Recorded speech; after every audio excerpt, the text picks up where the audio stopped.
똑똑한 사람은 다 주지 않는다. 이렇게 존중받는다. 그대들은 누군가에게 무언가를 베풀 때 그 사람이 고마워할 거라 믿지 않았는가? 나는 유배지에서 오랜 세월을 보내며 깨달았다. 사람은 받는 것에 익숙해지면 그것을 당연하게 여기기 시작한다는 것을 말이다. 세상 사람들은 많이 주는 사람을 칭송하지만 정작 그 사람의 곁에는 아무도 남지 않는 경우가 많다. 오늘 이 자리에서는 왜 베푸는 사람이 외로워지는지, 똑똑한 사람은 무엇을 다르게 하는지 그 이치를 전하려 한다. 그대들은 누군가를 위해 무언가를 해주었을 때 그 사람이 고마워하지 않는 모습을 본 적 있는가? 처음에는 작은 도움이었다. 길을 안내하거나 물건을 빌려주거나 조언을 건네는 일. 그대들은 그것이 선이라 믿었고 상대 역시 그렇게 받아들일 거라 여겼다. 그런데 시간이 지나자 이상한 일이 벌어졌다. 그 사람은 점점 더 많은 것을 요구하기 시작했다. 고마워하는 대신 당연하다는 듯 받아들였다. 그대들이 거절하면 서운해하거나 섭섭한 표정을 지었다. 나는 유배지에서 이런 모습을 수없이 보았다. 선의로 시작한 관계가 어느새 의무가 되고 베푸는 사람이 오히려 빚진 사람처럼 여겨지는 광경을 한 사람이 있었다. 그는 마을 사람들에게 늘 먼저 손을 내밀었다. 누가 아프면 약을 구해주고 누가 어려우면 곡식을 나누어 주었다. 사람들은 그를 좋은 사람이라 불렀다. 그런데 세월이 흐르자 그의 얼굴에는 피곤함이 묻어났다. 사람들은 그가 도와주는 것을 당연하게 여기기 시작했고 그가 바쁘다고 말하면 서운해했다. 어느 날 그는 내게 말했다. 나는 사람들을 돕고 싶었을 뿐인데 이제는 내가 짐이 된 것 같습니다. 그 말을 들으며 나는 깨달았다. 사람은 받는 것에 익숙해지면 그것을 권리처럼 여기기 시작한다는 것을. 그대들도 비슷한 경험이 있지 않은가? 누군가를 위해 애썼지만 정작 그 사람은 고마워하지 않았던 일. 그대들이 더 이상 줄 수 없다고 말했을 때 상대가 실망하거나 서운해했던 일. 이것은 그대들의 잘못이 아니다. 선의가 잘못된 것도 아니다. 다만 사람의 마음이 그렇게 흘러간다는 것이다. 사람은 처음 받을 때는 감사하지만 두 번째부터는 기대하기 시작한다. 세 번째부터는 당연하게 여긴다. 그리고 네 번째부터는 주지 않으면 섭섭해한다. 이것은 악의가 아니다. 사람의 마음이 원래 그런 것이다. 익숙함은 고마움을 지우고 반복은 기대를 만든다. 나는 유배지에서 이런 이치를 배웠다. 베푸는 것이 나쁜 것은 아니지만 경계 없이 베푸는 것은 스스로를 지우는 일이라는 것을. 그래서 나는 관찰했다. 누가 오래도록 존중받는지, 누가 관계 속에서 무너지지 않는지. 그리고 깨달았다. 똑똑한 사람은 많이 주지 않는다. 대신 다르게 대한다. 사람들은 베풀물 미덕으로 여긴다. 많이 주는 사람이 좋은 사람이고 관계를 잘 맺는 사람이라 생각한다. 그런데 나는 유배지에서 정반대의 모습을 보았다. 많이 주는 사람일수록 더 빨리 소진되고 관계 속에서 더 외로워지는 모습을. 이것은 왜 그런가? 사람은 고마움보다 익숙함에 더 빨리 무뎌지기 때문이다. 처음 무언가를 받을 때 사람은 감사한다. 예상하지 못한 선물을 받은 것 같은 기쁨이 있다. 그런데 그것이 반복되면 마음이 달라진다. 감사는 기대로 바뀌고 기대는 당연함으로 변한다. 한 사람이 있었다. 그는 주변 사람들에게 늘 먼저 챙겨주었다. 누가 배고프다 하면 음식을 나누고 누가 힘들다 하면 위로를 건넸다. 처음에는 모두가 그를 고마워했다. 그런데 시간이 지나자 사람들의 태도가 바뀌었다. 그가 챙겨주지 않으면 섭섭해했고 그가 바쁘다고 하면 실망했다.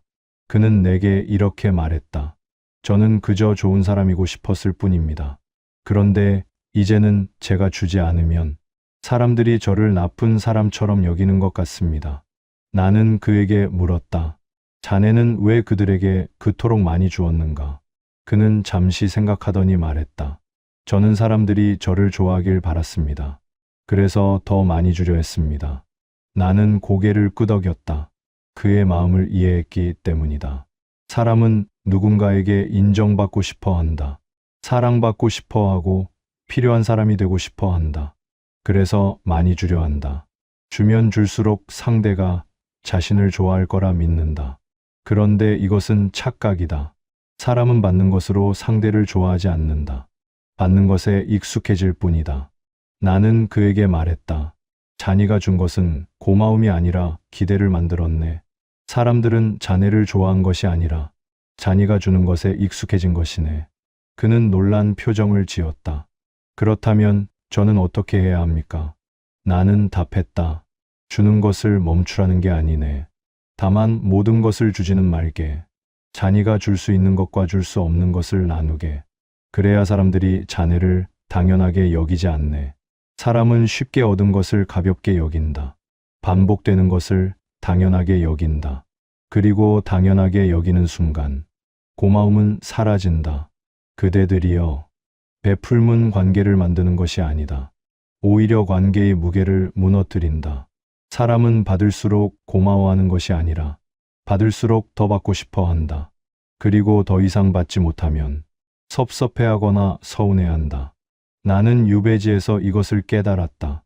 베푸는 사람이 외로운 이유는 그들이 나쁜 사람을 만나서가 아니라 사람의 마음이 원래 그렇게 흘러가기 때문이라는 것을. 그래서 똑똑한 사람은 다르게 한다. 많이 주지 않되 가볍게 여기지도 않게 만든다. 그들이 어떻게 하는지 이제 그 방법을 전하려 한다. 나는 유배지에서 두 사람을 관찰한 적이 있다. 둘 다 마을에서 존경받는 사람이었지만 그들이 사람을 대하는 방식은 완전히 달랐다. 첫 번째 사람은 누구에게나 친절했다. 누가 찾아오면 언제나 반겼고 누가 부탁하면 거절하지 못했다. 그는 자신의 시간과 힘을 아낌없이 내어주었다. 처음에는 사람들이 그를 칭송했다. 참 좋은 사람이다 라고 말했다. 그런데 시간이 지나자 이상한 일이 벌어졌다. 사람들은 그를 찾을 때 먼저 인사하지 않았다. 바로 용건부터 꺼냈다. 그가 바쁘다고 말해도 이해하지 않았다. 조금만 도와주면 되는데 라며 섭섭해했다. 그는 점점 지쳐갔다. 사람들을 만나는 것이 부담스러워졌고 누군가 찾아오면 피하고 싶어졌다. 결국 그는 마을에서 멀리 떨어진 곳으로 거처를 옮겼다. 두 번째 사람은 달랐다. 그 역시 친절했지만 모든 것을 들어주지는 않았다. 누가 찾아오면 반겼지만 할 수 있는 일과 할 수 없는 일을 분명히 했다. 어떤 사람이 그에게 부탁을 했을 때 그는 이렇게 말했다. 그 일은 내가 도울 수 있네. 하지만 오늘은 다른 일이 있으니 내일 오게나. 사람들은 처음에 섭섭해했다. 그런데 이상하게도 시간이 지나자 그를 더 존중하기 시작했다. 그에게 부탁할 때는 먼저 양해를 구했고 그가 도와주면 진심으로 고마워했다. 그가 거절하면 당연하게 받아들였다. 나는 두 사람의 차이를 보며 깨달았다. 사람은 쉽게 얻을 수 있는 것을 가볍게 여긴다는 것을. 첫 번째, 사람은 모든 것을 주었기에 사람들은 그를 당연하게 여겼다. 두 번째, 사람은 선을 그었기에 사람들은 그를 존중했다. 또 다른 사람이 있었다. 그는 마을에서 곡식 장사를 했다. 누군가 곡식을 빌려달라고 하면 그는 언제나 빌려주었다. 처음에는 사람들이 감사해했다. 그런데 시간이 지나자 갚지 않는 사람이 생겼다. 나중에 갚겠다고 말하며 미루었다. 그는 독촉하지 못했다. 독촉하면 인색한 사람으로 보일까 두려웠기 때문이다. 결국 그는 많은 곡식을 잃었고 사람들은 그를 만만하게 여겼다. 나는 그에게 물었다. 왜 갚으라 하지 않았는가? 그는 답했다. 사람들이 저를 나쁘게 볼까 두려웠습니다. 나는 말했다. 자네가 두려워한 것은 평판이지. 자네 자신은 아니었네. 자네는 사람들에게 좋은 사람으로 보이고 싶었지. 자네 자신을 지키고 싶지는 않았네. 그는 고개를 숙였다. 나는 또 다른 사람을 보았다. 그는 같은 일을 하는 사람이었지만 곡식을 빌려줄 때 분명히 말했다. 언제까지 갚을 수 있겠는가? 상대가 답하면 그는 다시 물었다. 그때까지 갚지 못하면 어찌할 것인가? 사람들은 처음에 그를 까다롭다고 여겼다. 그런데 그는 언제나 약속을 지켰고, 약속을 지키지 못하는 사람에게는 다시 빌려주지 않았다. 시간이 지나자 사람들은 그를 신뢰했다. 그에게 빌린 사람은 반드시 갚았고, 그를 함부로 대하는 사람은 없었다. 나는 이 모습들을 보며 깨달았다. 베푸는 것이 문제가 아니라 경계 없이 베푸는 것이 문제라는 것을. 똑똑한 사람은 주되 모든 것을 주지 않는다. 그들은 자신이 줄 수 있는 것과 줄 수 없는 것을 안다. 그리고 그 선을 분명히 한다. 사람들은 그 선을 보며 함부로 대하지 않는다. 오히려 더 존중한다. 그대들이여, 관계는 얼마나 많이 주느냐가 아니라 어떻게 대하느냐로 결정된다. 사람들은 경계를 세우는 것을 냉정하다고 여긴다. 선을 긋는 사람을 차갑다고 말하고 거절하는 사람을 인정 없다고 생각한다. 그런데 나는 유배지에서 정반대의 진실을 보았다. 경계를 세우는 사람이 더 오래 관계를 지켰고 선을 긋는 사람이 더 깊은 신뢰를 받았다는 것을. 이것은 왜 그런가? 경계는 냉정함이 아니라 존중이기 때문이다. 한 사람이 있었다. 그는 누구에게나 친절했지만 자신의 한계를 분명히 아는 사람이었다. 어떤 사람이 그에게 큰 부탁을 했을 때 그는 이렇게 말했다. 자네의 어려움을 이해하네. 하지만 내가 할 수 있는 일은 여기까지네. 더 이상은 내 힘으로 감당할 수 없네. 상대는 처음에 섭섭해했다. 그런데 그는 덧붙였다. 내가 도울 수 없는 일을 억지로 맡으면 결국 자네에게 실망을 안겨줄 것이네. 그보다는 내가 할 수 있는 일만 확실히 하는 게 낫지 않겠는가. 상대는 고개를 끄덕였다. 그리고 그가 도와준 일에 더 감사했다. 나는 이 모습을 보며 깨달았다. 경계를 세우는 것은 상대를 거부하는 것이 아니라 자신과 상대 모두를 지키는 일이라는 것을. 사람은 자신이 할 수 없는 일을 떠맡으면 결국 제대로 해내지 못한다. 그리고 그 책임은 상대에게 실망을 안긴다. 차라리 처음부터 분명히 하는 것이 낫다. 나는 이것까지 할 수 있다고 말하는 것이. 그러면 상대는 기대를 조절한다. 그리고 그 기대 안에서 받은 것에 진심으로 감사한다. 나는 또 다른 사람을 보았다. 그는 마을에서 많은 사람을 도왔지만 언제나 선을 그었다. 그는 이렇게 말했다. 나는 자네를 도울 수 있네. 하지만 이것은 한 번뿐이네. 자네가 스스로 해결할 수 있을 때까지만 돕겠네. 사람들은 처음에 그를 냉정하다고 여겼다. 그런데 시간이 지나자 그의 도움을 받은 사람들은 스스로 일어서는 법을 배웠다. 그들은 그에게 의존하지 않았고 그를 진심으로 존경했다. 반대로 모든 것을 다 해주는 사람은 상대를 약하게 만들었다. 그들은 스스로 해결할 생각을 하지 않았고 언제나 도움을 기대했다. 그리고 도움이 끊기면 원망했다. 나는 이것을 보며 깨달았다. 진짜 도움은 계속 주는 것이 아니라 상대가 스스로 설 수 있게 하는 것이라는 것을. 그대들이여, 많이 주는 것이 사랑이 아니다. 적절히 주고 적절히 거절하는 것이 진짜 사랑이다. 사람은 모든 것을 받으면 나약해진다. 스스로 할 생각을 잃고 누군가에게 의지하는 것을 당연하게 여긴다. 그리고 그 의지가 끊기면 원망으로 바뀐다. 나는 유배지에서 이런 사람들을 많이 보았다. 그들은 도움을 받을 때는 고마워했지만 도움이 끊기자 배신감을 느꼈다. 저 사람은 예전에는 그렇게 잘해주더니 이제는 나를 외면한다고 말했다. 그런데 진실은 달랐다. 도와준 사람은 변하지 않았다. 다만 더 이상 모든 것을 줄 수 없었을 뿐이다. 문제는 받는 사람이 익숙함을 권리로 착각한 것이었다. 나는 이것을 보며 생각했다. 관계에서 가장 위험한 것은 무엇인가? 그것은 경계가 없는 것이다. 경계가 없으면 사람은 끝없이 요구한다. 그리고 주는 사람은 끝없이 소진된다. 결국 둘 다 무너진다. 그래서 똑똑한 사람은 경계를 먼저 세운다. 나는 여기까지 할 수 있다고 분명히 한다. 그 경계 안에서 최선을 다하고 경계 밖의 일은 단호히 거절한다. 사람들은 처음에 서운해할 수 있다. 그런데 시간이 지나면 그 경계를 존중한다. 그리고 경계 안에서 받은 것에 더 더 감사한다. 나는 유배지에서 이것을 배웠다. 관계는 주는 것으로 지켜지는 것이 아니라 경계로 지켜진다는 것을. 그대들이여, 경계를 세우는 것을 두려워하지 말라. 그것은 냉정함이 아니라 지혜다.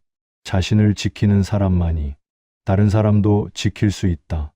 모든 것을 주는 사람은 결국 아무것도 남기지 못한다. 하지만 경계를 세우는 사람은 자신도 지키고 관계도 지킨다. 그리고 그 관계는 오래간다. 익숙함이 아니라 존중으로 이어지기 때문이다. 그렇다면 똑똑한 사람은 구체적으로 어떻게 하는가? 나는 유배지에서 오랜 시간 사람들을 관찰하며 그들이 관계를 지키는 방식을 배웠다. 그들은 세 가지를 달리했다. 말하는 방식, 거리를 두는 방식, 그리고 반응하는 방식. 먼저 말하는 방식을 보자. 많이 주는 사람은 이렇게 말한다. 언제든지 말해. 내가 도와줄게. 이 말은 친절해 보이지만 상대에게 무한한 기대를 심는다. 상대는 언제든 부탁해도 된다고 생각하고 그 기대는 점점 커진다. 똑똑한 사람은 다르게 말한다. 이번에는 도와줄 수 있네. 하지만 다음에는 자네가 스스로 해보게. 이 말은 도움을 주되 한계를 분명히 한다. 상대는 이번에 받은 도움에 감사하고 다음에는 스스로 해야 한다는 것을 안다. 또 다른 예를 보자. 어떤 사람이 부탁을 했을 때 많이 주는 사람은 이렇게 답한다. 그래, 알았어. 내가 해줄게. 똑똑한 사람은 이렇게 답한다. 그 일은 내가 도울 수 있네. 하지만 지금은 다른 일이 있으니 내일 오후에 시간을 내겠네. 차이가 보이는가? 첫 번째, 사람은 즉시 응답하며 자신의 시간을 상대에게 맞춘다. 두 번째, 사람은 도와주되 자신의 시간을 먼저 지킨다. 이것이 경계다. 경계는 거절이 아니라 자신의 삶을 지키면서 도와주는 방식이다. 다음으로 거리를 두는 방식을 보자. 많이 주는 사람은 상대와 늘 가까이 있으려 한다. 상대가 필요로 할 때마다 곁에 있고 상대의 모든 일에 관여한다. 처음에는 좋아 보인다. 그런데 시간이 지나면 상대는 부담을 느낀다. 너무 가까우면 숨이 막히기 때문이다. 똑똑한 사람은 적절한 거리를 둔다.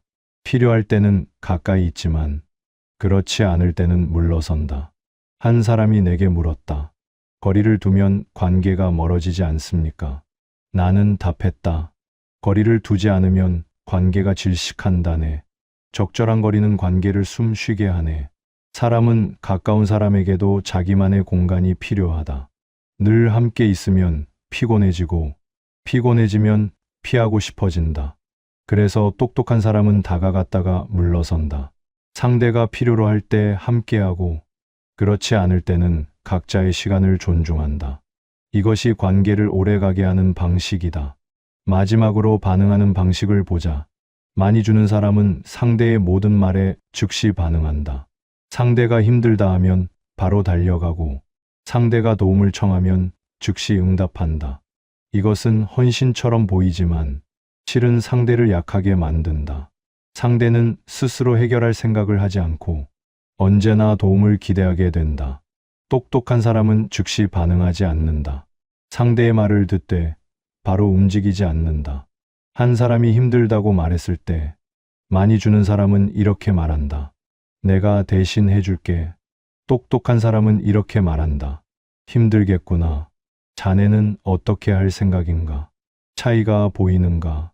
첫 번째, 사람은 상대의 문제를 대신 해결한다. 두 번째, 사람은 상대가 스스로 생각하게 만든다. 결국 첫 번째, 사람은 상대를 의존하게 만들고 두 번째, 사람은 상대를 강하게 만든다. 나는 유배지에서 이런 사람들을 보았다. 그들은 많이 주지 않았지만 사람들은 그들을 더 존중했다. 왜냐하면 그들은 상대를 함부로 대하지 않았고 자신도 함부로 대하게 하지 않았기 때문이다.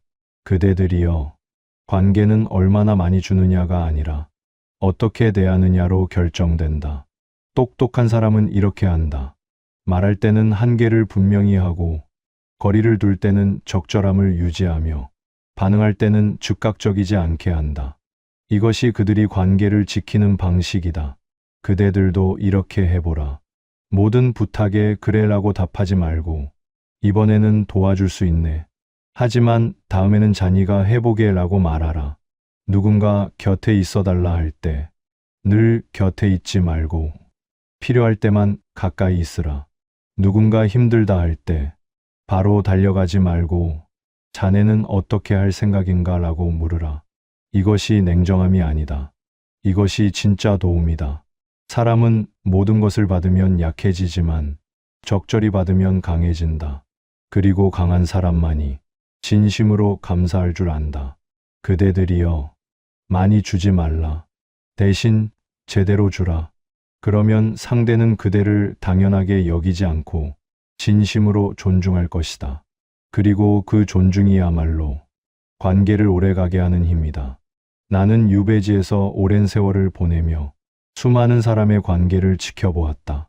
어떤 사람은 많은 이들에게 둘러싸여 있었지만 결국 홀로 남았다. 어떤 사람은 소수의 사람만 곁에 두었지만 평생 그들과 함께였다. 나는 그 차이가 무엇인지 오래 생각했다. 그리고 깨달았다. 관계는 쌓는 것이 아니라 흐트러지지 않게 지키는 것이라는 것을. 사람들은 관계를 쌓으려 한다. 더 많은 사람을 만나고 더 많은 것을 주며 더 넓은 인연을 만들려 한다. 그런데 이것은 착각이다. 관계는 쌓는다고 깊어지지 않는다. 오히려 무너지지 않게 지킬 때 깊어진다. 나는 한 사람을 떠올린다. 그는 마을에서 가장 인심 좋은 사람이었다. 누구에게나 손을 내밀었고 누구도 거절하지 않았다. 사람들은 그를 좋아했다. 적어도 그렇게 보였다. 그런데 그가 병이 들어 자리에 누웠을 때 그를 찾아온 사람은 거의 없었다. 나는 그 모습을 보며 가슴이 아팠다. 그가 평생 베풀었지만 정작 그가 필요할 때는 아무도 없었다. 반대로 다른 사람도 있었다. 그는 많은 사람을 돕지 않았다. 하지만 그가 도운 사람들은 평생 그를 기억했다. 그가 어려움에 처했을 때 그들은 먼 곳에서도 달려왔다. 나는 두 사람의 차이를 보며 깨달았다. 중요한 것은 얼마나 많은 사람을 아느냐가 아니라 얼마나 깊이 사람을 대하느냐라는 것을. 많이 주는 사람은 넓게 관계를 맺지만 얕게 관계를 맺는다. 적절히 주는 사람은 좁게 관계를 맺지만 깊게 관계를 맺는다. 그리고 결국 남는 것은 깊은 관계다. 그대들이여, 나이가 들수록 깨닫게 될 것이다. 많은 사람이 곁에 있는 것보다 몇 사람이라도 진심으로 곁에 있는 것이 더 중요하다는 것을. 그리고 그 진심은 많이 주는 것이 아니라 제대로 대하는 것에서 온다는 것을. 나는 유배지에서 혼자 지내는 시간이 많았다. 처음에는 외로웠다. 사람이 그리웠고 관계가 그리웠다. 그런데 시간이 지나며 깨달았다. 외로움은 사람이 없어서 오는 것이 아니라 진심이 없어서 온다는 것을. 많은 사람에게 둘러싸여 있어도 그들이 나를 진심으로 대하지 않는다면 그것은 외로움이다. 반대로 소수의 사람만 곁에 있어도 그들이 나를 진심으로 대한다면 그것은 충만함이다. 나는 유배지에서 몇 사람을 만났다. 그들은 자주 찾아오지 않았다. 하지만 올 때마다 진심을 담아 대했다. 그들은 내게 많은 것을 주지 않았다. 하지만 내가 필요로 할 때는 언제나 곁에 있었다. 나는 그들과의 관계에서 배웠다. 관계는 자주 만나는 것이 아니라 진심으로 대하는 것이라는 것을. 그대들이여, 이제 그대들도 알게 될 것이다. 관계는 많이 주는 것이 아니라 제대로 대하는 것이라는 것을. 관계는 자주 만나는 것이 아니라 필요할 때 곁에 있는 것이라는 것을. 관계는 쌓는 것이 아니라 무너지지 않게 지키는 것이라는 것을. 나는 유배지에서 이 모든 것을 배웠다. 그리고 이제 그대들에게 전한다. 많이 주지 말라. 대신 제대로 주라. 모든 사람을 대하지 말라. 대신 남을 사람만 제대로 대하라. 관계를 쌓으려 하지 말라. 대신 관계가 무너지지 않게 지켜라. 그러면 그대들은 알게 될 것이다. 진짜 관계가 무엇인지, 진짜 사람이 누구인지, 그리고 그 사람들이 그대들의 삶을 지탱하는 힘이 될 것이다. 나는 이제 이 이야기를 마친다. 그대들이여, 베푸는 것을 두려워하지 말라. 다만 모든 것을 주지는 말라. 경계를 세우는 것을 주저하지 말라. 그것은 냉정함이 아니라 지혜다. 관계는 많은 것이 아니라 남는 것이다. 그리고 남는 관계는 많이 준다고 만들어지지 않는다. 제대로 대할 때 그것은 저절로 남는다. 이것이 내가 평생을 살며 배운 것이다. 그대들도 이제 알게 되길 바란다. 관계는 쌓는 것이 아니라 흐트러지지 않게 지키는 것이라는 것을. 그리고 그 관계만이 그대들의 삶을 따뜻하게 할 것이다.